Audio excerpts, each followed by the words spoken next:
শরীফ ওসমান হাদির মৃত্যুর খবরে 18 ডিসেম্বর উত্তাল হয়ে ওঠে ঢাকার রাজপথ। উত্তেজিত জনতার একটি অংশ প্রথম আলো, ডেইলি স্টার, ছায়ানট ও উদীচী কার্যালয়ে ভাঙচুর ও অগ্নিসংযোগ করে।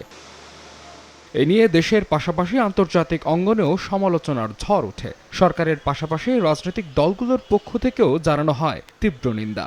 এজন্য অন্তর্বর্তী সরকারের দুর্বলতাকে দায়ী করেন কেউ কেউ। এ অবস্থায় রোববার রাতে রাষ্ট্রীয় অতিথি ভবন যমুনায় দেশের সার্বিক আইন শৃঙ্খলা পরিস্থিতি পর্যালোচনায় সংশ্লিষ্টদের নিয়ে বৈঠক করেন প্রধান উপদেষ্টা ডক্টর মোহাম্মদ ইউনূস। বৈঠকে সাম্প্রতিক হামলা, ওসমান হাদির হত্যাকাণ্ড তদন্তের অগ্রগতি, আসন্ন বড়দিন ও ইংরেজি নববর্ষ এবং জাতীয় নির্বাচন সামনে রেখে সম্ভাব্য নিরাপত্তা ঝুঁকি নিয়ে আলোচনা হয়।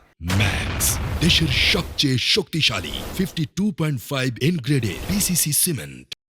সোমবার এক বিবৃতিতে জানানো হয়, দুটি গণমাধ্যম ও দুটি সাংস্কৃতিক সংগঠনের কার্যালয়ে হামলার ঘটনার ভিডিও ফুটেজ বিশ্লেষণ করে 31 জনকে শনাক্ত করা হয়েছে। এর মধ্যে গ্রেফতার করা হয়েছে 9 জনকে। বাকিদের ধরতে আইন শৃঙ্খলা রক্ষাকারী বাহিনী কাজ করছে বলেও জানানো হয়।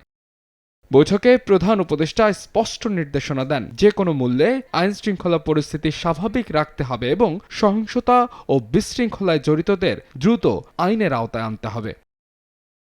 মাহাদ ইসলাম ধ্রুব, সময় সংবাদ, ঢাকা।